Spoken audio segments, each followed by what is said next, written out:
Catching photons. Hi there, you are the only one.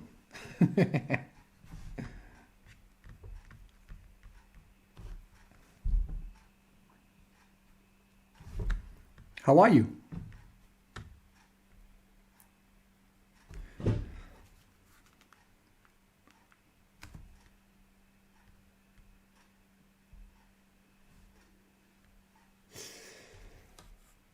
So hi folks, we are, or at least I am, looking at the Monkey Head Nebula. I hope you can hear me. I'm collecting some sulfur here, and this is an unplanned live session. So maybe we have 5 people in the chat right now. But anyway, I'll just continue to chat and let's see how it goes. We have 8 people in the chat. Hello everybody, nice to see you. This is just an unplanned live session. I wanted to show you what I am doing right now, and maybe we can hang out. Of course, it's a Tuesday evening, so probably not many people online, but we are going to do this anyway. First of all, I am still focused on the Orion part of the sky, so I'm actually pretty desperate to catch some final, pictures of the Monkey Head Nebula and the Flame Nebula actually. So I'm still collecting that data, and so not very exciting maybe. I can see that I have some sulfur here. I'm using my Celestron Edge HD with the 0.7 reducer. And actually maybe one thing I can show you is my PhD guiding. So yeah, I got a lot of complaints actually. And by the way, if you want to chat, I hope I can see the live chat. Sorry guys, I didn't turn on the live chat. I'm terrible at this. I will practice every month, at least once a month, because otherwise I will forget how to do live streams. Now I finally see that there are more people here. Curtis, one more here. Omar is here. Hi, Omer, I think. Robert Brown, hey friend, I have a problem. It's with a camera I just bought. You care to help? Yeah, Robert, let me know what the problem is. We have Greg from Texas. Hello, Greg. Wasn't like the Starship 11 launched today from Texas, and they actually lost the live feed. John from Australia. Hi, John. It's here. It's like 10:45 here. So I think it's like Wednesday morning for you.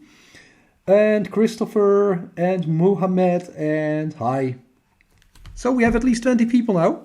Very good. The first thing I'm showing you here is the multi-guiding. And now let's clear this. So actually, a lot of people were complaining that I was not already using multi-star guiding. Anyway, in PhD too. So I always responded to those persons with the answer that I wanted to wait until the dev version was launched as an official new version of PhD 2. But more and more people kept asking me to do it. And actually, if you don't know what multi-star guiding is, it's super easy. You just go to the website. Why not? We can do it. Hey, this is the live stream also. Okay. I'm such an old geezer. So when you go to PhD2 guiding, I hope you can see my screen. You go to, I think, downloads. And then I think it's this one basically. No, it's not this one. The dev snapshot build. Okay. So when you download this version 2.6.9 dev 4, it has multi-star guiding. So just download it, install it. It's very easy to do. And actually, if you are worried about losing all your settings, don't be, because PhD2 will just remember your guide scope and your mount settings, like here. Can I show that? I hope. Oh, it doesn't. Now it's guiding now, but it will remember your mount settings, your guide camera settings, and the only thing you need to do, it's pretty idiot proof. You click on the brain button and you click use multiple stars for guiding, and so you check on this box, and okay, that's it. That's it. So another thing explained here. Let's see who we have. Robert, I'm very illiterate on cameras, but I just bought a Panasonic Lumix F6. What?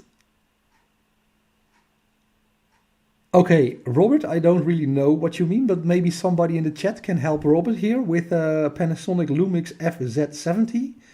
It's got 60 times optical zoom. Yeah, I'm using a telescope for zoom. I have a Celestron Edge HD right now with the 0.7 reducer at 1500 millimeters zoom level. So I cannot help you, Robert. I'm sorry. I don't know anything about the Panasonic. Greetings from Belgium. We have Horace, Alex, Omer.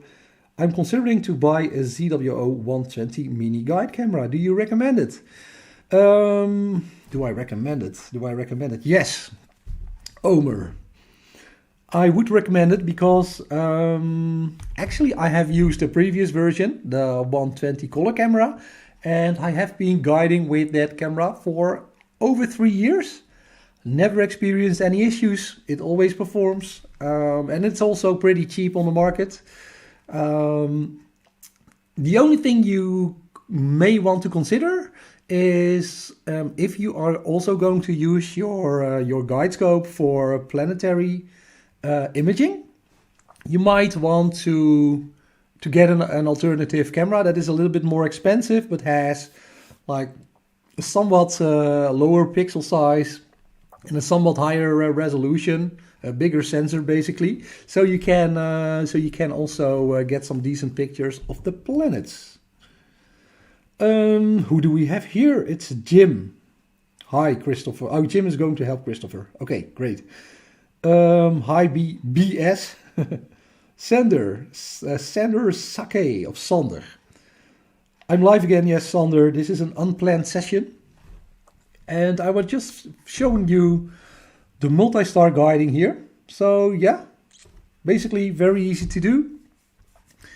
And actually I am now focused on the Monkey Head Nebula. So yeah, please, this is all I got for you for now, for you guys. So if you have any questions. Oh yeah, Jim says get the 290 Mini. Yeah, if you have the budget for it, you can spend a little more money because the 290 Mini as a guide scope has a faster frame rate per second. So what else can I say? Well, actually I did a collaboration with Ray. I'm planning to put that YouTube video online on Thursday, where I have asked Ray from Ray's Astrophotography to give us some pointers on how to shoot galaxies. Because of course we are now in the end of March, and so from March till mid-May, the Milky Way is actually very close to the horizon. So we have the opportunity to image lots of exciting galaxies, especially here in the Northern Hemisphere. I don't know if it's the same in the Southern Hemisphere, but we have a lot of amazing galaxies that we can image. So I thought it would be nice to make a video with Ray from Ray's Astrophotography. Do you know him? YouTube. Ray's Astrophotography.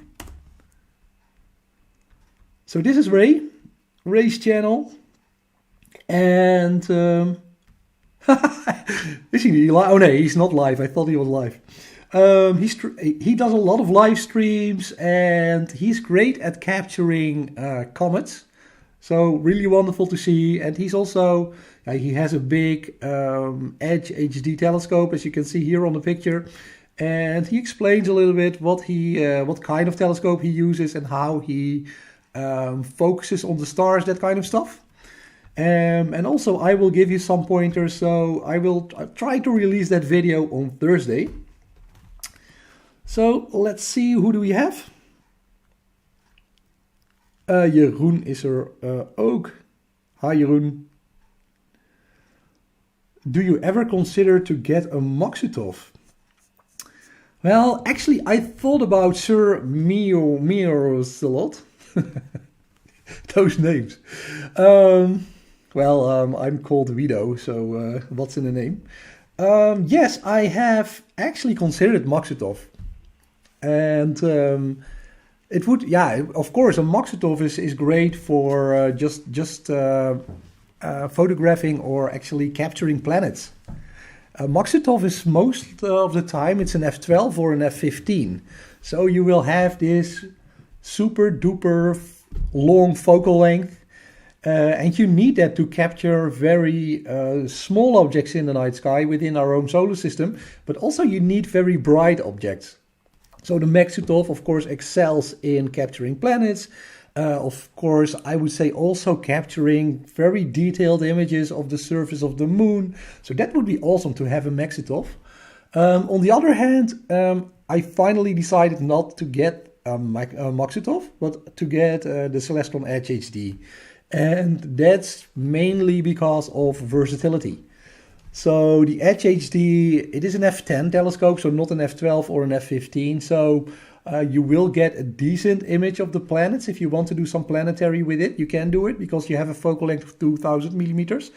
But it's not the best. You will not get at least not with my 8-inch Edge HD. If you have a 9¼ Edge HD or an 11, or there's also a 14-inch, right? You will get some awesome images of the planets as well with those telescopes. But with the 8-inch Edge HD, it's versatility that I chose. So I can do some decent planetary, hopefully, hoping to catch some planets this summer. And at the same time, I also bought a reducer. So that limits the focal length from 2000 to 1500 millimeters, more or less.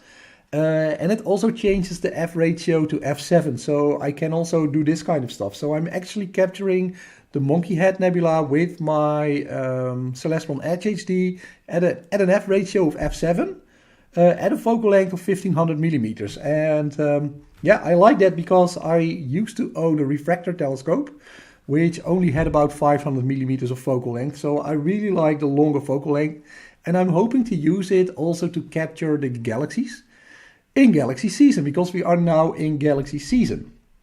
And I already captured the Whirlpool galaxy. And I'm planning on capturing others as well, of course. I was thinking about the Pinwheel galaxy. But right now I'm desperate to finish some of the nebula projects that I have been working on. So that's why you are looking at the silver screen here. I'm taking 5-minute pictures using the sulfur filter of NGC 2174, which is the Monkey Head Nebula. Anyway, that's a very long answer to the Maksutov. Two-hand uke, not weirdo with an R, no. Now, two-hand uke, I'm now not saying two-hand UK, so that's at least something. Okay, Jeroen is in conversation with Richard. If it was not for lockdown, do you ever travel with your astro gear? Yeah, two-hand uke, that's a good question. Because right now I have like the EQ6R Pro and the Edge HD, and that's pretty heavy for traveling. I thought about doing it last summer when we had Comet Neowise. So I was actually thinking about traveling a little bit to the countryside to get a good image of Comet Neowise with all my equipment. But actually in the end I just took my tripod and my DSLR basically, and I took a wide field image. And ever since I have been wondering, so what kind of gear can I actually buy that is a little bit more mobile to to move around in the Netherlands, or hopefully when COVID is finally history, also to go to other places as well, to take that gear with me on holiday. And of course, you're then thinking about a star tracker, of course. So maybe a decent tripod, a star tracker, and maybe a moderate focal length telescope or a long focal length lens. I'm thinking about buying that for also to go out of the city and do some vlogging or astro vlogging from a particular location. Are there others?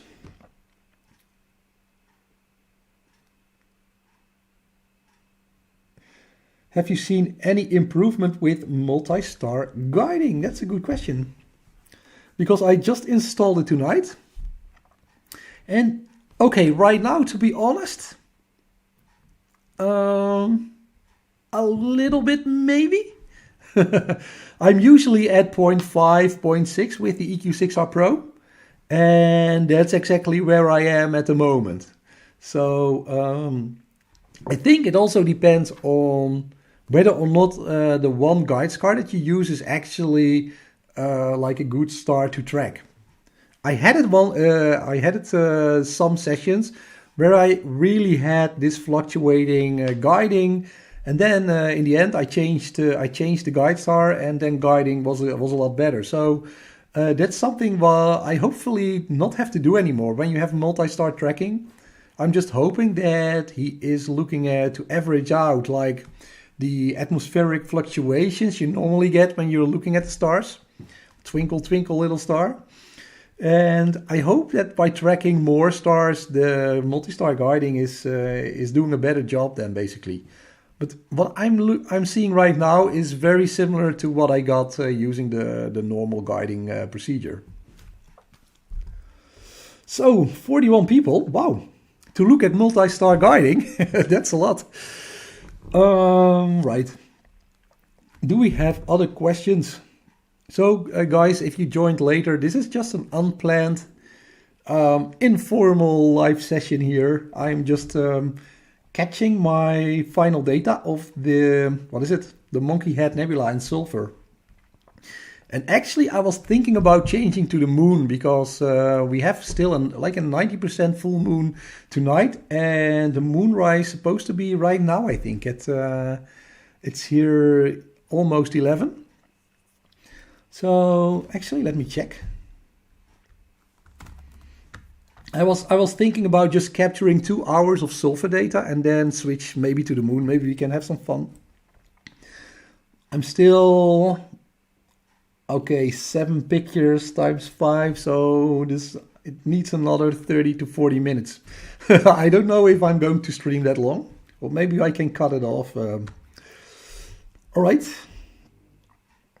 Okay, who do you have? Thanks for the videos, Cytec. Cytec, you're welcome. I'm all doing this to support people who want to get into astrophotography. I'm hoping just to get more people excited.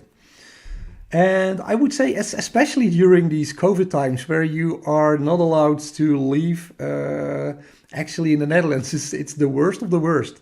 We have an evening clock, so we have to get inside. First it was before 9, but now they allowed us to be out until 10 o'clock at night. And yeah, then we are just inside the house, of course. And I really like astrophotography because I can still build up my rig. I aim it at the stars, and I can look into the distant galaxy, millions of light years away sometimes, especially during galaxy season. That's maybe also what I can tell you. So I was imaging M51, and yeah, I have a video on that. It's one of my latest videos. And then I was plate solving that picture I think in Astrobin. And I also saw Chuck from Chuck's Astrophotography make a video about distant galaxies that you capture when you are capturing galaxies that are closer by. So he has, I think, a shorts video on the Needle Nebula. It's a really great video, where he showed that there are all kinds of little galaxies in the background.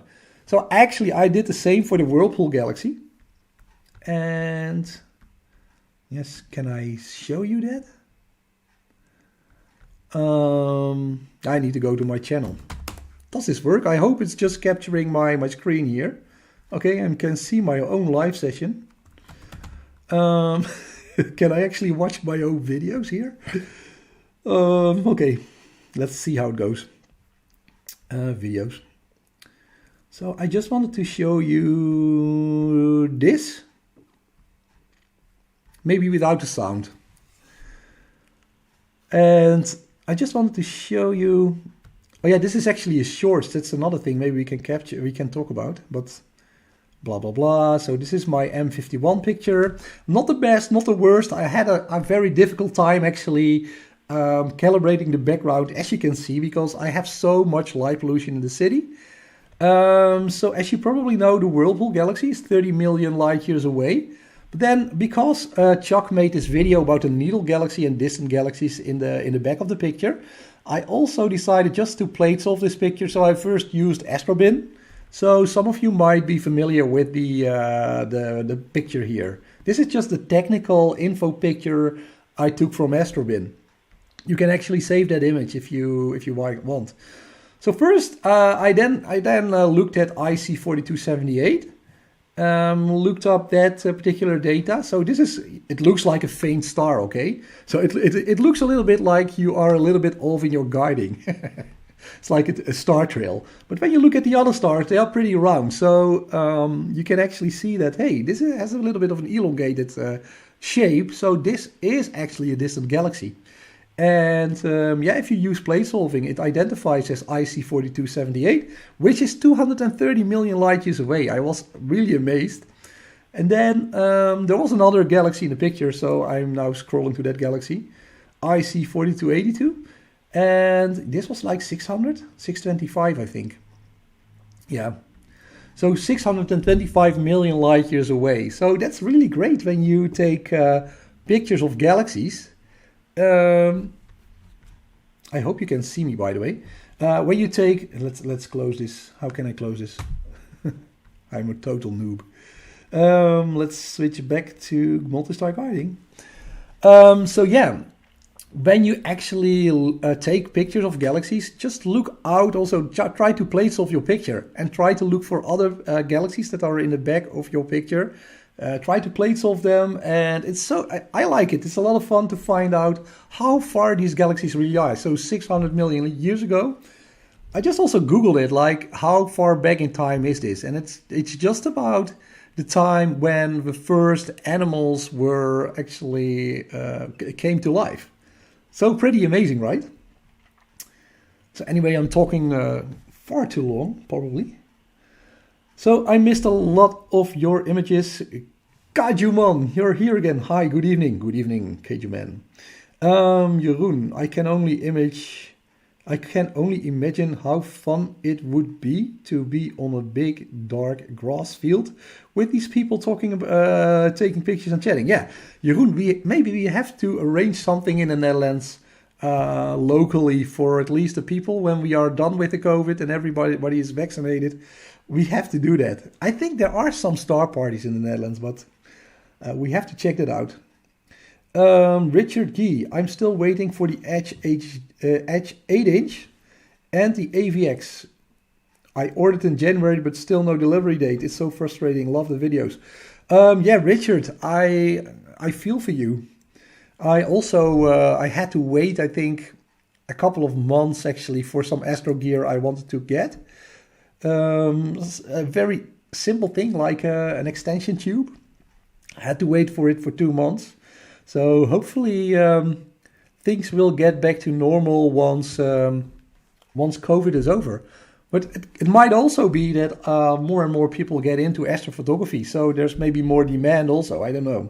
If anybody in the chat knows why the delays are so, why the astro gear is so much delayed, please let me know. And it's not because of the ship in the Suez Canal, right? It's only for the past couple of weeks. Anyway, and I hope you can still tolerate my English, of course. Two-Hand Duke, what inspired you to take up astrophotography? I've been interested in stars since I was a small kid. When I watched Patrick Moore. Patrick Moore, I don't know. With my father and learned at the wonders of the universe. Yes. That's a good question too, Henduk. Because I didn't own a telescope when I was younger. My parents are not that wealthy. They are not poor either, but they are not very wealthy. So we didn't have telescopes lying around the house. But I was always, actually already as a kid, when I grew up in a small village in the Netherlands, a Catholic village in the south, I was already fascinated by the night sky. I always, I just looked up, and we had pretty dark skies in the south. So, I was always wondering. And then I think as a teenager, I think the first thing also was, of course, being Catholic, coming from a Catholic village. I did my communion, and I was asking the priest all kinds of questions, like, okay, where is heaven actually? Can you point it out in the night sky? So I was a pretty practical person back then. And of course, he said, you have to believe in heaven. And I said, yeah, but I can see it. So that's where it went a little bit wrong in terms of being faithful. But also I looked, actually when I was a teenager, I looked at a lot of documentaries about space. And actually I didn't study any physics or anything. But I was always fascinated by space. Also science fiction, television shows, Star Trek, Star Wars. I'm more a Star Trek fan. I would say the old Star Trek, not the new Star Trek. I just always was fascinated by the stars and what was out there. And then at one point, I think it was about 6 years ago. So I already, I was teaching a regular job. I had just had, I think, my first daughter. And then I think I saw a YouTube video of Trevor Jones' Astro Backyard on the internet. And I just was amazed by the notion that you could actually capture such amazing images of nebulas and galaxies from your backyard with a telescope that, it was not cheap, but at least it was consumer range priced. So I was so excited to see that, and ever since I got hooked. I first bought some binoculars, I looked at the moon, then I switched to a very low-key, like a 100 SLT refractor telescope. It's not even extra dispersion glass or anything, and I had an LTS mount, and then I upgraded to the AVX, and I bought a proper apochromatic refractor, and now I'm at the EQ6i Pro with the Celestron Edge HD. So that's a little bit my story here. Maybe way too long, but we have 54 people in the chat. Hello, 54 people.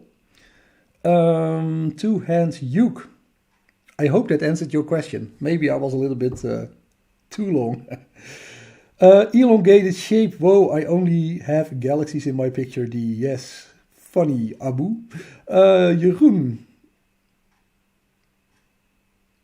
I don't know. That would be amazing. Hello from Toronto, the Jib Yield. Hello, Jib Yield. Jeroen says, I ordered new gear and the guy from the shop said that it's simply sold out. So everything is on back order. I guess everybody's looking at the star these days. Yeah, Jeroen, I think maybe you're right about that. Because everybody, or at least most countries and most people are still in lockdown. People look for hobbies that they can still do actually. And I think that might be true. That maybe the supply is still the same, but the demand is a lot higher. Interesting to know, Richard Jones.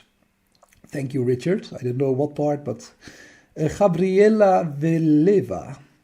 Hi, could you maybe also touch upon the topic of phone astrophotography? Yeah. Gabriela, I did phone astrophotography in my first year, basically. So the way I used my phone was I got a small refractor with an altitude azimuth mount. And first I was just looking through the eyepiece And I saw some amazing images of the moon, some amazing images of the Orion Nebula. You can also visually see it very well, at least the core of the trapezium stars at the core of Orion. And then I was just so fascinated that I wanted to make a picture. And the first thing I did actually was try to take a picture with my smartphone. So I'll just would do is I try to hold my smartphone in front of the eyepiece, but of course that didn't work out so well. And then I know that there were some adapters that I bought. It was like 20 or 30 euros. So an adapter, you could place your phone in front of the eyepiece. Actually, it was a little bit more stable, so you can then take some decent pictures of the moon through your telescope. And also what I found fascinating is that with the new Android version, you have like this night vision. Can I show you this? So if I go to my picture here, this is just an Android phone. Oh, my camera is really bad, I think. Oh, I'm sorry, this is in Dutch, but you have, in Dutch it says Nachtsicht, but you have night vision. And what you can actually do, if you have like a stable tripod and you can mount your phone on that tripod and you use night vision and then you collect data for about 1 minute, you will be amazed by, I think, already the stars that you can see. Okay, but of course you don't have anything, if you have a stable tripod, then you will also notice some star trailing, but that's also a lot of fun when you just start out. You're going to take pictures of the night sky, and the stars, of course, they have an apparent movement in the night sky, and when you take like 20, 30, 40 second pictures, you can actually see these stars trail and you can make beautiful pictures. So, okay. Anyway, Gabriela, I hope this answers your question. Jim, COVID, large surge in sales, Explore Scientific won't have inventory till July. Wow, Jim. So if you have, like there's this famous scope, the 127 Explore Scientific refractor, you have to wait for it for months now. That's unfortunate because right now is really the time when people can get into astrophotography. Gideon Sanders. So, hi people, I'm looking at my smartphone here. It's maybe not aesthetically the best, but your story sounds a bit like the road I'm walking right now. Gideon, okay. I ordered my Red Cat 51 and the Skyguider Pro last week. I'm actually, Gideon, I would be very interested in your experiences. And I'm assuming that you're Dutch, you're from the Netherlands, so I'm really looking forward to seeing some like wide field imaging sessions, maybe outside of the city. Would be a lot of fun. Phil is fine, yes. Jim's child, I will call you Phil. Guido, all astrophotography stuff is on the container vessel in the Suez Canal. Yeah, I just explained to you that cannot be the case, of course. And actually that ship has been removed. Gideon Sanders together with the GPUs. Okay, the graphic interface cards. Koza, you gave me £5. Wow. Thank you so much. Koza, do you have any particular question you want to ask me? Thank you so much for the £5. I highly appreciate it. I will put that into the money pit that is named astrophotography. Thank you for the content you create. Huh? You're too kind, Koza. Yeah, I'm just trying to do my best. And despite my Dutch accent and despite my challenges in making videos, I'm still... every time I learn something new in Premiere Pro, the editing software, and I try to use it, and sometimes the sound is not perfect, and sometimes, I'm basically still learning every time I make a new video. But thank you so much, highly appreciate it. Christopher Baker, Android Pro Mode 2. Okay, Christopher, do you refer to the night vision mode then? Is it called Pro Mode or something? That can be. I'm not sure. Yeah, so guys, if you have any more questions, please ask them. And I have to check my sulfur. Where are we in this? This is actually, I'm getting now more and more light polluted skies because I know the moon is rising. So if I look at my median, it's above 1,000, so that's pretty bad. But I'm at 20. Okay, maybe we can. I could just try to slew to the moon, but then probably I need to refocus and I would have to put on my shoes and leave my comfortable home to go to my terrace. And I have actually, I have stairs outside, like some mobile stairs outside, and I can climb on my roof because when I go through my own house, I have to go through the bedroom, and my wife is already sleeping, of course. But maybe it would be fun to look at the moon. Who is in for a moon session as well? Let me know in the comments. And I also showed my wife. I showed my wife multi-star guiding. She was not impressed. She was thinking about maybe this is a little bit, these dots are a part of the coronavirus. I try to make clear that that's not the case. But she's a medical, she's a doctor, so she's not really into astrophotography, unfortunately. But I love her nonetheless. So I'm a little bit behind on the comments, I think. Sometimes I'm just not getting them, I'm sorry. Oh yeah, Gideon. Yeah, Komeet. Did you have to bring that up, Gideon? Okay. I accidentally, but Gideon, in my defense, right? I made this video on actually the Whirlpool Galaxy. If you watch the video on the Whirlpool Galaxy, I actually noticed that when you make a video about a picture, then everybody or most of the people will go to the end and just watch the picture. They don't want to hear me talk, and I can imagine you just want to see the end result. But maybe I should have made clear that I also had a picture of the moon and asteroid Vesta. And actually I called the asteroid Vesta a couple of times, but then I think in the end when I also showed you the time-lapse video, I called it Comet Vesta 1 or 2 times. And this is because last year I did we had so many comets. We had Comet Atlas Y1, Comet Atlas Y4, we had Comet Neo Y, so I was confused, and when I'm making time-lapse videos, I'm usually thinking about Comet time-lapse videos. So apologies for that, Gideon, I already offered you my mea culpa. Solomon, your English is fantastic, better than some Americans in the US. You do a fantastic job, and I enjoy your videos very much. Solomon, I can try to talk US style, of course, but I think people will soon notice that I'm not from the US. Thanks, Solomon. Highly appreciated. Apenstaart Lars. Hey, Astroforum, I'm capturing as well. Apenstaart Lars. What are you capturing? Hopefully you still have some time before we have the 90% moon. Oh, from Groningen. Okay, that's the north of the Netherlands. I'm then already jealous, Apenstaart Lars. It's like... No, I'm not going to explain Apenstaart. Groningen is like in the sound in Dutch, right? Everybody loves that.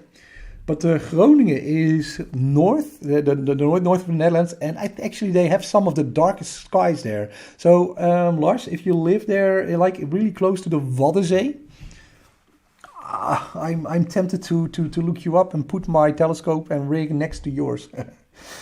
Hooghart, too cloudy in the UK. Yes, sometimes the UK gets lucky and sometimes the Netherlands gets lucky. We are actually very close together. And I see that sometimes I envy the UK then because you have the clear skies. But I guess right now it's different. It's the other way around. I caught a live one. Yeah, Kent, you caught a live one. Hi. Jim's astrophotography, lol, the things we do, yeah. Are you considering using a hyperstar on your Edge HD? Yes, Andy, I'm considering it. And that's how I consider it. But yeah, the Hyperstar is also very expensive. I'm Dutch, so we have to we have to talk about money. But it's about $1,000, I think, or 1,200 euros, something like that. And then you're already at 12, like a lot of money. Maybe I was thinking maybe I should then go the extra mile and then buy a RASA, because I saw that when you have a RASA 8-inch telescope, you are a couple of $100 more expensive. But I think it's somewhat easier to connect your camera. But I cannot confirm or deny that, because I never worked with a Hyperstar, or I never saw a RASA 8-inch. I never went to a live session with a RASA. So, but I hear great things. I see a lot of people like Chuck uses it. Ray from Ray's Astrophotography, he uses it as well. Okay, and who do we have here? Greetings from the UK, Alan. Hello, Alan. Mr. Django, good evening, Wibo. My name is Wido, but it's close enough. Can you make some YouTubes in Dutch in the future? Dat zou cool zijn. Yeah, but Mr. Django, that would be very cool for Dutch persons. And when I looked at my statistics of my channel is, I think, like 14,000 people right now. So I'm a small YouTuber. And Hyperstar Hooghart. Oh, that you put my train of thoughts away. Hey, thank you so much, Hooghart, for £99. Of course, these are pounds, eh? Hyperstar Fund, let's do it. Thank you so much. Okay, I will then consider to buy a Hyperstar instead of the RASA. To go back to, I will keep on. This channel will always be English and will stay English, or at least the English that I speak. But I might do like a Dutch interview if you're into that. Maybe if you have a Dutch channel on astrophotography, I'm really happy to be part of it in somehow on another channel. But this Astoforum channel will stay in Nether English. Right. Who do we have? Gideon, very dark. I'm planning to do astrophotography on the Markerwaarddijk in the middle of IJsselmeer. Yeah, we have actually a big lake. It used to be the ocean in the Netherlands. And that's called IJsselmeer. So if you can go to one of the islands there, you will have no light pollution whatsoever. So, Gideon, I'm so jealous. So which boat are you getting and when? So we can meet there. Gideon, very dark, yeah. Bortle Class 3, yeah. Bortle Class 3 is basically, I think, the best you can get in the Netherlands at least. Buku is, that's nice. Yeah, that's nice, the Bortle Class. Groeten vanuit Antwerpen. Vanuit Antwerpen, België. Hello, Belgium. I believe you are also in lockdown again, right? So I root for you. I hope you're fine. And we are getting vaccinated. So keep. Let's try to get beyond these 3 months. And in the UK, they already are far ahead, I think. Even kijken, Two Hands Hugh. My wife is also a medical professional, and she is very tolerant of my help. Yeah. My wife is, of course, also very tolerant. She sees me walking around making videos on a topic she doesn't care about, but she lets me do it, so she's very tolerant. She spends 4 hours with me one night in a volcano as I took a long exposure star trail image from within the crater. Two hands, Hugh. You win. Your wife, if your wife stays in, what did he say? Stays in a crater, something like that. 4 hours on a volcano for you to take a star trail, a nice time lapse or star trail picture. You win. I think my wife would also let me go by myself, and then she probably after 2 hours she would call me like, "Hey, where are you? Is everything okay?" Jeroen Visser says Sanders Dam. Gideon Sanders, damn, that's the best. Yeah, I know, Jeroen, this is the best. So we have to ask Gideon when he goes, so Jeroen and I can join you. We also want the border class. I'm at border class 8 here, and we have a rising moon. I didn't hear anyone say that we should move to the moon yet. Jim's astrophotography, wide field, fast f2. Yeah, I really like that. BS, what are you doing? $20. Wow, thank you so much. I don't know what to say. If you have any questions or you need any help, let me know. I'm really grateful for the $20, and maybe I will put it into fund to get maybe a RASA or the Hyperstar. Thank you so much. Buku, Dutchling. Yeah, I know. Marijn, Greece from Limburg. Flans, oh yeah, you have Limburg in the Netherlands and Limburg in Belgium. So hello Marijn, and hope you're fine. Thanks. My English teacher would call it Dinglish, Dutch English. Yes. I sometimes I try to change my accent, but then I think it's not me anymore, right? So who do you have? Phil, are there many astronomy stores in the Netherlands? I know of 2 stores in the Netherlands, Jim. Or Phil, sorry. We have Ganymedes, like the Ganymede, the moon, one of the moons of Jupiter. It's an astro shop in the Netherlands. It's in Amstelveen, if I'm correct. So close to Amsterdam. And they are the prime celestron seller. And then we also have robotics. In The Hague. It's close to The Hague. And they sell all kinds of brands. Skywatcher. I don't know. They sell a lot of astrophotography gear as well. So you might want to check that out if you're looking for a particular thing and you notice that maybe the regular astro shop is out of stock. You can also check robotics in the Netherlands and Ganymedes in Dutch. You will find it when you look it up. Let's see. You can just stand on the middle of the dike. Okay, that's nice. There's a small island. Yeah, we're going to talk about the border class 3 place where we need to go. Markeward is not that far. Mark says, loving the channel. I've just taken delivery of my first dedicated astronomy camera. Any tips? I got the ASI 2600 MC Pro. Okay, the tip I have is go out and do astrophotography with that ridiculously good camera.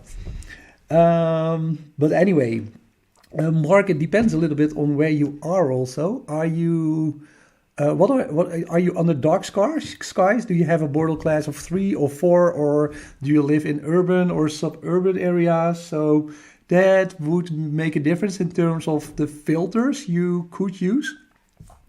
To block out some of the light pollution, you might want to consider that as well. If this is your first astrophotography camera, I don't know what kind of telescope you pair that camera with.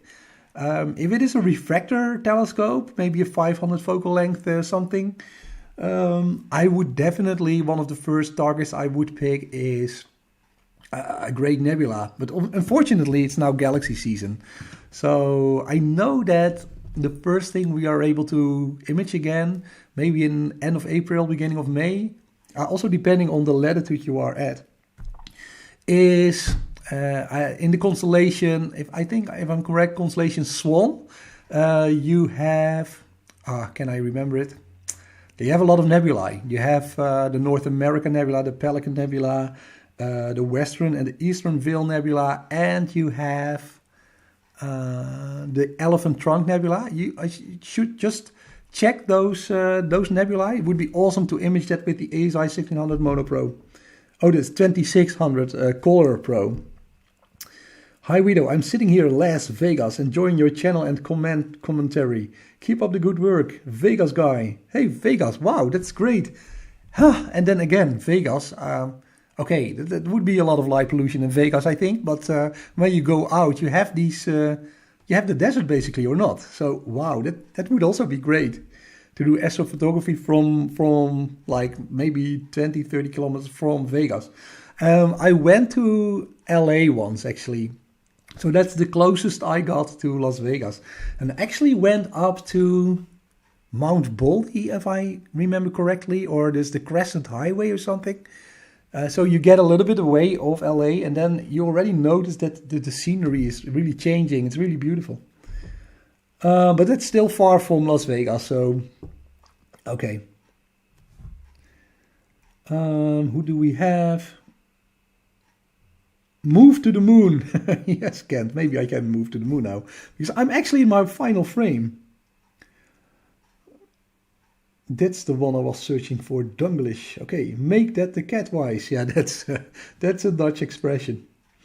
Ganymedes is also in the Benelux, reseller of William Optics. Yeah, that's true. William Optics, they have it as well. Robotics. Robtics. Okay, yeah, maybe Rob is the main person at Robotics. Thank you for your videos. Marijn says about the EQ6R Pro. I want to get my hand around one of the shortages are a pain. So you, Marijn, did you order them already and you have to wait? So yeah, I'm pretty sure Robotics is and not Robotics. Is it not Robotics? Robtics? Now I have to look it up. Robotics. Oh, wacht even. Robotics Astro Shop. No, that's astroshop.eu. I actually also buy a lot at Astroshop. Netherlands. Maybe I should just put it as Dutch. You're right, it's Robtics. I will never mispronounce that again. Thank you so much for pointing that out, Robin. To Hanchuk, I love your accent. We should be proud of our heritage and embrace that of others. There would be more peace in the world if everyone did. Yeah, I agree, to Hanchuk. Let's respect every language and every color. We can organize a trip. Yeah, let's do that. Ollie Crabtree. Hey, Ollie. Grandmaster Yoda. Wow. We'll see any difference in LP51, 53 glass in an APO Plus. Yeah, the 53 is supposed to be of higher quality. Grandmaster Yoda. You already saw that in the future, of course, but yeah, I would say that if the price is not that, if the prices are similar, I would maybe definitely go for the 53 glass. It's a little bit more high definition, I think. But if, yeah, please add if somebody knows more about that. Sometimes I'm so glad about the weather, I want to smash all my telescope in pieces. What hammer do you advise to ruin a Newtonian mirror? Now, if you're going to smash your Newtonian mirror, you should actually put it on for sale, huh? So somebody else can enjoy that Newtonian reflector. Some locations in the Netherlands. Hi, I just got a 2600 MC Pro. First dedicated camera a few days ago to get clear sky tonight. Okay. Ollie, I hope you will get some clear skies on the 2600 color camera and make a video out of it. I'm looking forward to seeing your images. I think Ollie is in Australia, right? So we will have some awesome images of the Southern Hemisphere. Mark of many talents. William Optics. Z73. Gideon says, yeah, the Cygnus wall. I think I'm really behind, right? I'm in the northern UK. I actually ended the session. Hello from Italy. You should see if either or both of the astronomy stores would like to sponsor you or lend you equipment to test. Yes, Robtics. I'm sorry that I mispronounced your name.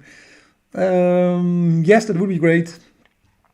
But at the same time, I just also want to show you what I do from my backyard without um, turning into like I don't want to turn into a channel that only shows you new equipment. I just also want to do these kind of informal live sessions with you, just show you also my efforts to get to a final image, show you some tips on that, but would be great. Anyhow, let's see how it goes. You're not the only one. I thought it also said robotics. Buku had the same thing. Hametje ticks. On anyways, signing off, Mr. Wido. Gideon, thank you so much for joining and have a great night. Hope you are getting some good sleep because in the Netherlands it's already 11:30. Time flies. Hey Wido, great. You are so often on YouTube. Great work. We are also capturing right now finally clear skies in Switzerland. Okay, Marcel und Rahel. I'm assuming that you're in Swiss, like in the German part of Switzerland. Maybe you're Italian, I don't know, or French speaking. Jonatas, hello from Brazil. Now, Portuguese is not my strong point. Boa. No. Thank you, Jonatas, for joining the channel. Michael Zell says, Gideon Sanders, I use the FMA, the lenses. I'm not great at I should actually develop more knowledge on DSLR lenses. Wido, any thoughts on the upcoming Stereozona Night All HD 0.4 reducer for the Celestron Edge? Oh, no, because I didn't know. A 0.4 reducer would actually turn your Edge HD into... I'm terrible at these calculations. So like 500 millimeters, something like that. Oh my god, I'm too lazy for this. 2000 times 0.4. So 800 millimeter focal length then. Yeah, would be interesting actually. Right now I'm using I would say if you're imaging galaxies, because now in April and March and the beginning of May, this is great in the Northern Hemisphere for galaxy hunting. And the 0.7 is actually, it will get you to a long focal length of 1500 millimeters, or even you can try to image these galaxies at native focal length.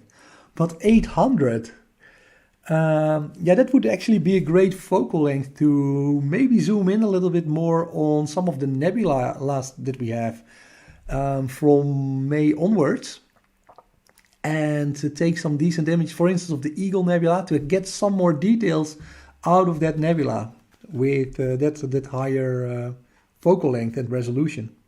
So actually, this is my informal response to what you're just writing to me. CW Minor 82. Two Hands Uke. Grandmaster Yoda. Better color correction there is. 0.53 is meant to be better at focusing different light wavelengths to the same focus point, helping to reduce the color fringing in the image. Yes, Two Hands Uke. Thank you for adding that to my story. So the Two Hands Uke is saying that the FPL 53 glass will bring all of your red, green, and blue parts of the wavelengths, the light spectrum, the different wavelengths into focus, more so than the 51 glass. Thank you for adding that. And I think my laptop charges died. Well, that ends my clear sky. Okay, Buku. Let me know what you come up with. Let me, if you want to share your final image. I'm happy to look at it. Ik begrijp het niet. Oh, my Google Chrome is now talking. Wido, any thoughts on the Celestron C8 versus the Edge HD equivalent? Yeah, Ollie, you are asking if the Edge HD is much better, and that's a bit difficult to say because I only have the Edge. I didn't work with an SCT C8, and I know they are less expensive.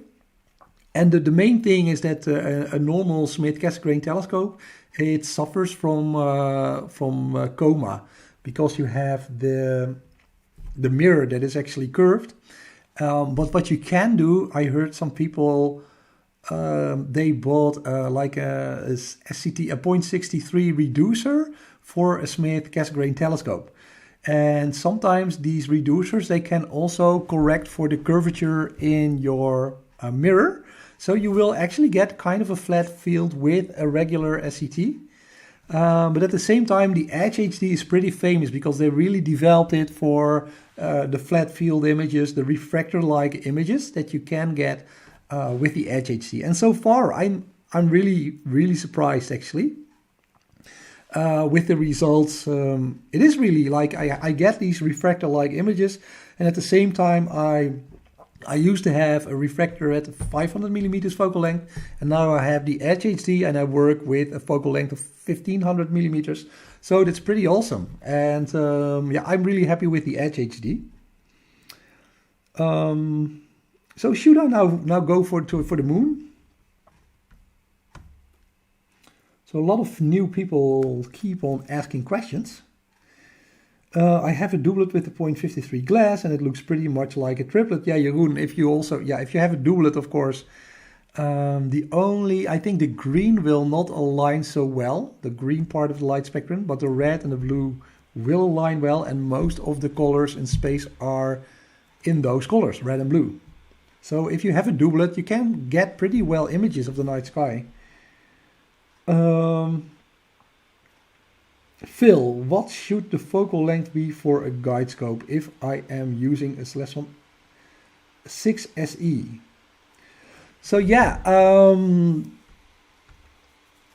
maybe that's a topic that I got into lately, because I'm still using my very small refractor guide scope, the 50 millimeter Orion guide scope. It has a focal length of 163 millimeters. And I was really expecting that I should upgrade my guide scope at 1500 millimeters focal length for the Edge HD to at least 250 or 300 millimeter focal length guide scope. Or I was considering to switch to off-axis guiding. That's something you can also do to you can split off part of the light from your main imaging scope, and you might already know what off-axis guiding is, but you actually then get the same view with your guide camera as the main imaging camera, and also of course you're then guiding at at the same focal length basically. So in theory that would be ideal. At the same time, I hear many people asking questions about how to do off-axis guiding actually, and how to make it work. So it's a little bit more complicated as compared to buying a guide scope. And in terms of focal length, I'm just using this 163 millimeter guide scope, and this is actually what I'm getting. I'm using it right now, and you can see here. Let me just show you that this is the final picture. Actually, I was a little bit out of focus. I can see now because I'm talking to you. That's what you get with informal live sessions. But you can see here, I'm getting pretty round stars. And this is a picture of, this is a 5-minute exposure. So I was thinking about off-axis guiding. I was thinking about getting into maybe buying a longer focal length telescope. And now I'm not sure anymore because I'm pretty happy with the results I'm getting here. You can see it. It's pretty round stars at 5-minute exposures. And also the EQ6R Pro is pretty good in just guiding, or tracking the stars. Okay, I'm going to try to slew to the moon, but it's also a little bit late. So let's see how it goes. Stellarium. I don't want to turn this into an all-night session because I have an appointment at like 9:30 with some students. I just want to check if I can already see the moon. I could also just go outside, of course. A moon. Where's the moon? Moon. Oh. Yeah, I should be able to. Maybe it's just behind a tree. Let me check. But I'm at Sequence Generator Pro, and normally I do my moon sessions in SharpCap. First, let's check where the moon exactly is. So maybe I can show you this. I'm also using the Sky Live a lot. Most of you will already know that website. When you watch some of my videos, I often show you this. And you can just go to solar system, I think. No, not 3D solar system. I think just planets, and the moon will be one of the listed as planet. Perseverance images received 12 hours ago. Wow. Are you interested? I am. Maybe a quick... Wow. Perseverance on Mars. Pretty amazing.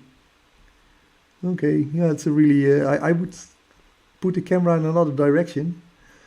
Interesting to see some of the wheels. They're pretty high resolution. Okay, here we have Mars.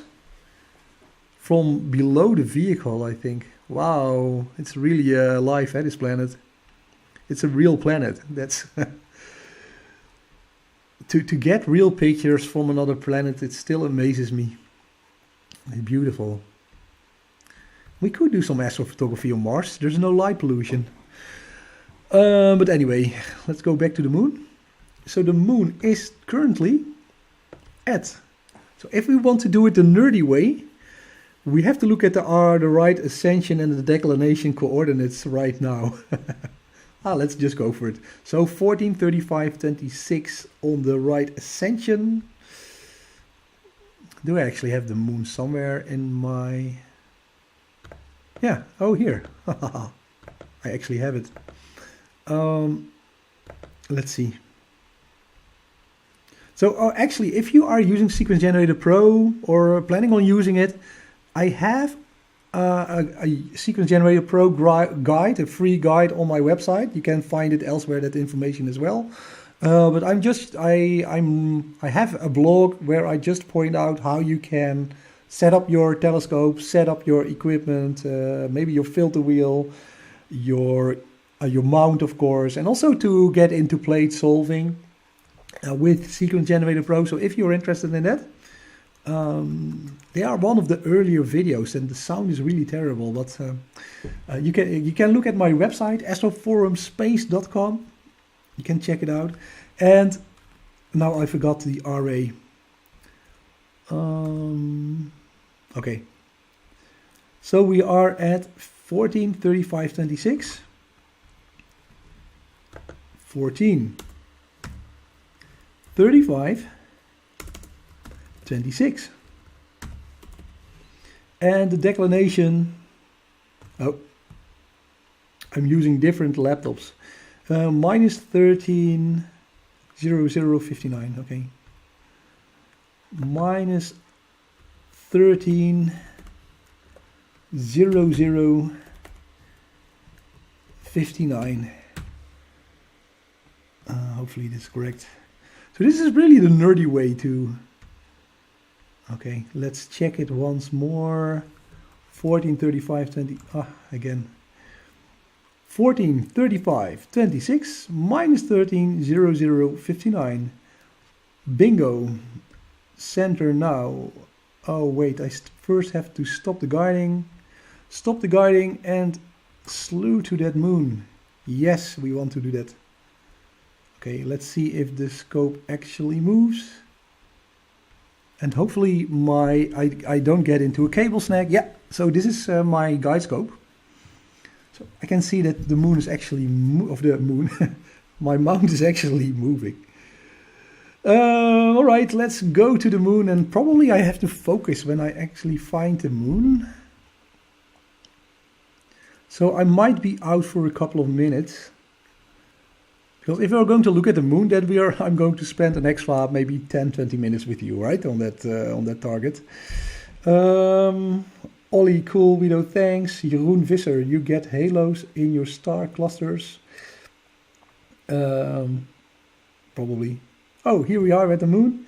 No, this is... What did I tell you? It's behind the tree. And, okay, but... it's just behind the tree. Oh, it's now trying to plate solve the picture. That will not work when the tree is in front of the moon. So let's shut Sequence Generator Pro down. But actually I'm pretty close. Here, I am here. Wait, what are we going to do? Shut this down. Also, I have to shut the camera down, but I have to cool the camera down to, let's say, let's cool it down a little bit before shutting it completely down. And then I will go to Sequence Generator Pro, or to, what am I saying, to SharpCap. I'm always doing the moon with this SharpCap. And we are going to, this is like EQ mod. And with EQ mod, I'm also using always sidereal tracker for the stars, but you have also lunar tracking for the moon. So I will switch to lunar tracking here. So for all the people who just joined, I'm just having this informal live session. I just finished my sequence on the Monkey Head Nebula, so hopefully I can make a video out of it, depending on the quality of the pictures. And I'm now switching to the moon, and I think I will go outside to adjust the focus. Oh wait, maybe first, let's not wait for this. Let's abort it and let's just... So I'm switching off the camera and the filter wheel, and I will try to go to SharpCap. So now the mount is still connected to Sequence Generator Pro, but hopefully I can then connect my camera to SharpCap. It's a little bit of a guess here. So who do we have? Let's see. Cool Widow, thanks. You get halos. No, do I have the latest messages? Sometimes it's... Let's try. To Hand Duke, how do you feel about SGP moving an annual subscription format? Is that really true? Oh, then I would really consider to look at another software tool.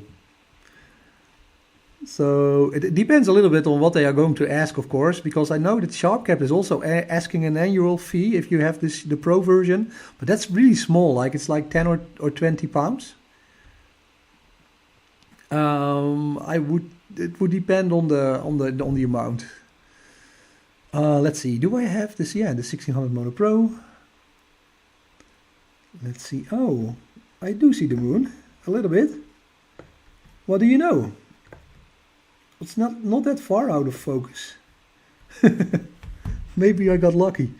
All right, let's slew. East or west? It's always okay. I'm always choosing the wrong one. Eh? Here we are, the moon, ladies and gentlemen, at 1500 millimeters focal length. Yeah, it's okay, but it's not great. Let's see. Okay, do you want me to go outside and do a little bit of focusing? I think I might want to do that. And also the moon is, the tracking is not... Oh, it was just, the tracking is okay. Sometimes it takes a while for the mount to settle. Oh, again, Wido Oerlemans. And my moon is also upside down. So can I flip it actually with the camera? Does anybody know that? Is it somewhere here?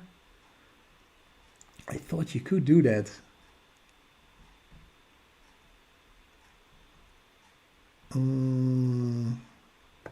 Don't see it. Scope control.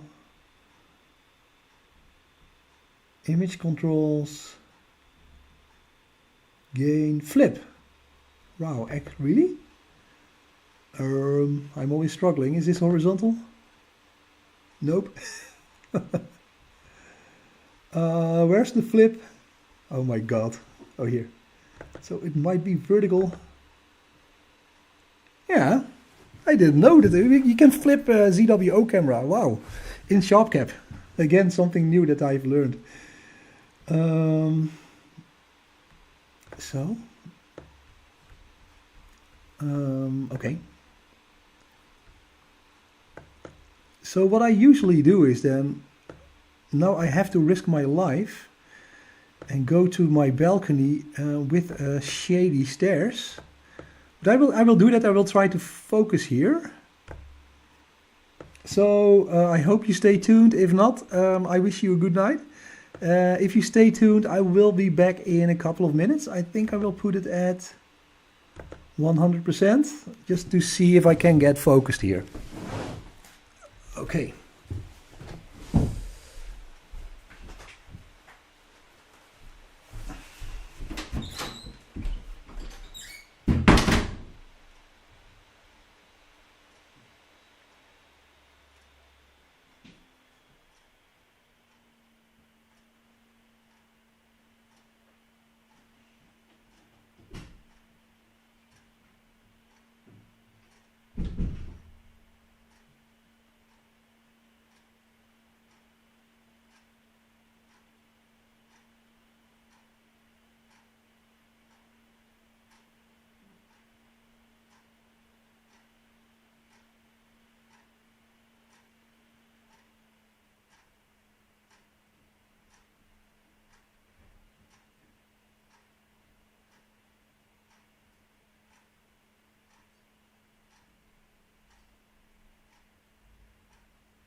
So hi folks, you still there? Oh.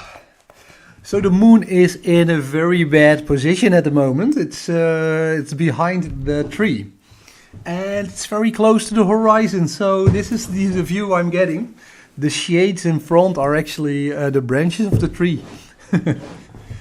So actually, it would be good to wait a while until the moon gets higher in the night sky. But actually, now we have this image of the moon, so that's nice. Do I have my cooling on? Yeah, minus 15. Okay. I'm switching back to the comments. Let's see. Still 65 people, so you didn't all leave. Let's give a sip of water. Because now I'm actually going on longer than I was expecting to talk to you. So maybe I will just stay with you for a couple of minutes, maybe 15-20 minutes to look at the moon, right? So what can we do? Sea Fox, he's taking a shower. Mr. Django, I risked my life and limbs because I went outside. I had some unstable stairs that I had to climb. I have to jump my fence, my own fence, to get to the terrace and to manually focus the HHD. And that brings me to another point. I should actually get a focuser. I really have to get an automated focuser. That would be so nice.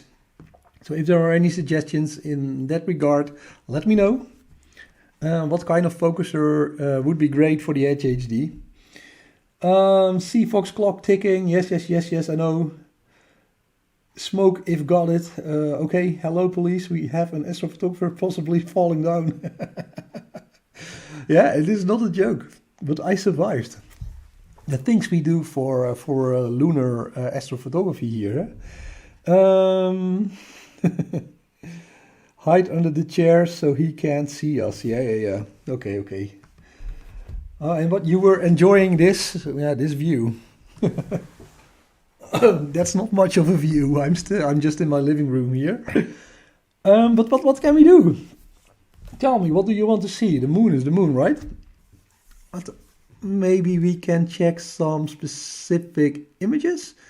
You can really see the moon wobbling, by the way, because it's so close to the horizon still.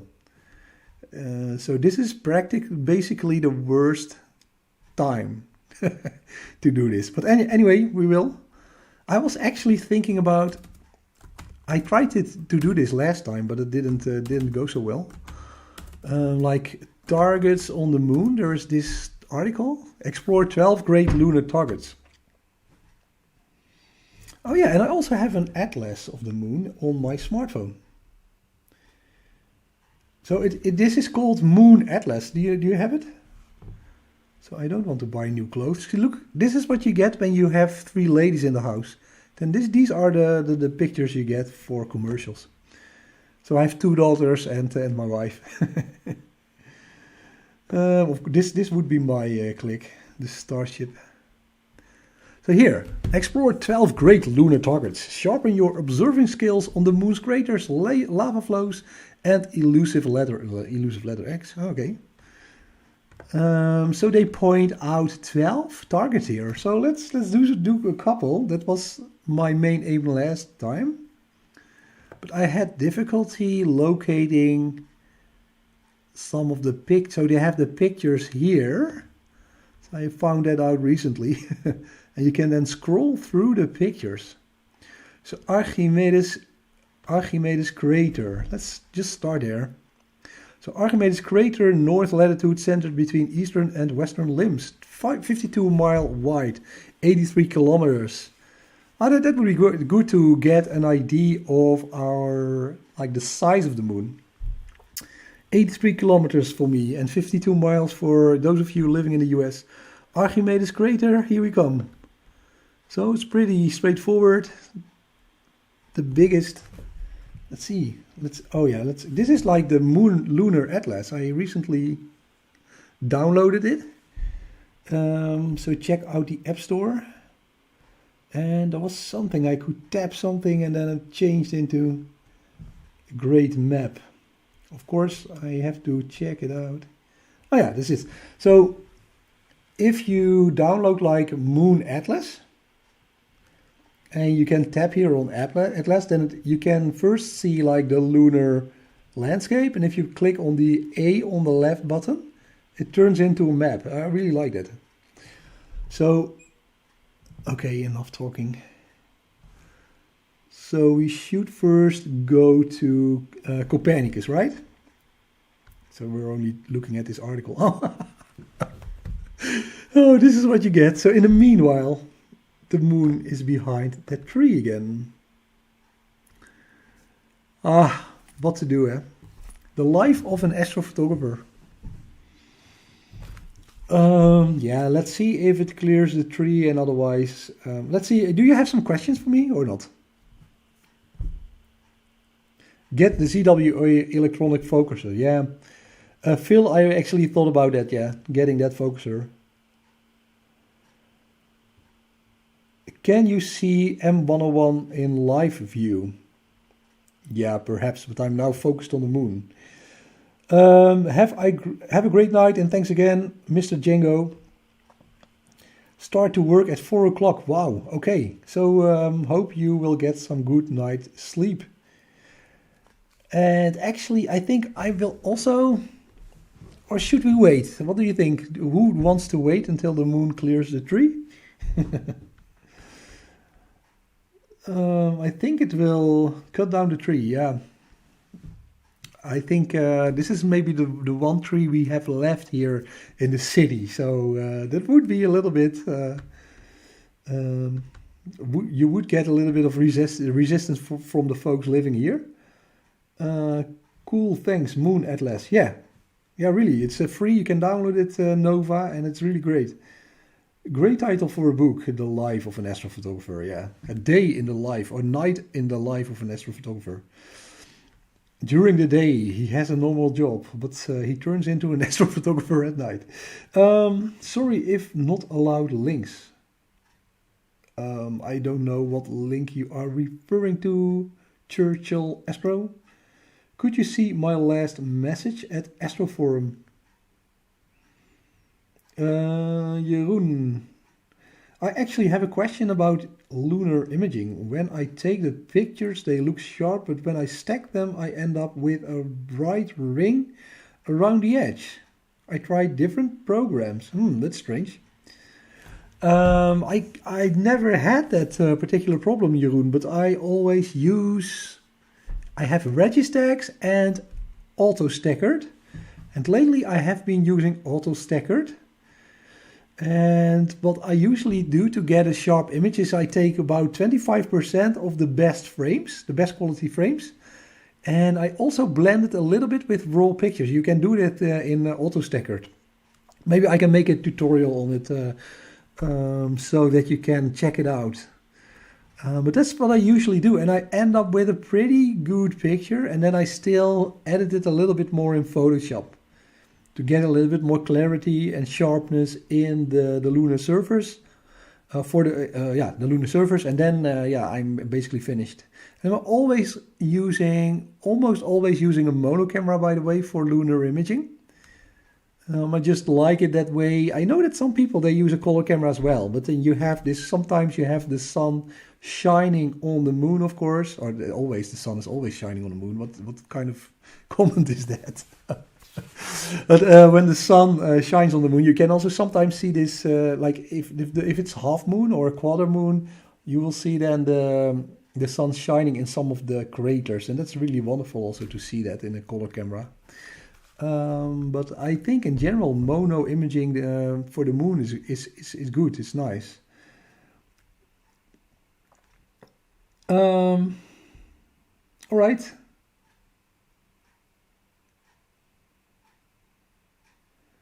I added an Instagram link. Okay. I will check it out, Churchill Astro, if you send me the link. Crypto Alchemist, no, don't swear here, please. Gideon, they should make a filter that filters out the clouds so that we can shoot every day. Yeah, I was actually thinking about buying a space telescope like the Hubble, but they are a little bit expensive. Filters too. Seafox, I think I missed some of your messages. A moon stacking editing video would be great. Yeah, Jeroen, maybe that would be best just to... I will do that. I will try to make, like, you have different programs. You have SharpCap and Fire Capture that you can use to capture the moon and capture the planets. And then you have AutoStacker and Registacks. They are free. So that's really great. You don't have to pay anything. You can download them for free and you can stack, and I will make a tutorial video out of it. Okay. So 45 people left. Yeah, people are also going to sleep, I think. So maybe we can check out this one crater because we have the moon more or less again in the field of view. But it's not great. It's still... Actually, I think I will call it a night here. Because we don't have a great image right now of the moon, and yeah, we can do like a live lunar imaging session another time. And because the moon is so bright in the night sky right now, I can slew to other targets, but the moon will mostly outshine the broadband galaxies. That would be great to show you. So I will plan another live imaging session. Hopefully I can plan it one time during a new moon.